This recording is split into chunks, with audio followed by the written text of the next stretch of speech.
Electric catfish இருக்கு வாங்க. அடிக்கல உருட்டிட்டு இருக்காங்க. தம்பி மட்டும் இல்லைங்க, நிறைய பேர் இப்படிதான் நினைச்சிட்டு இருக்கீங்க.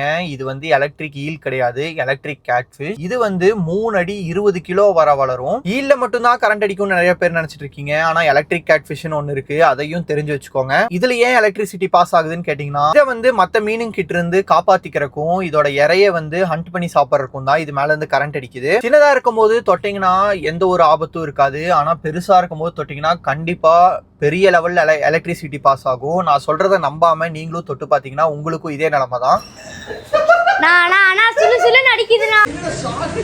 எங்க ப்ரோ தெரியவே மாட்டேங்குது ப்ரோ, தூக்காட்டு ப்ரோ. ஓ என்ன வேலையாடி காட்டிட்டு இருக்கீங்களா? பாய்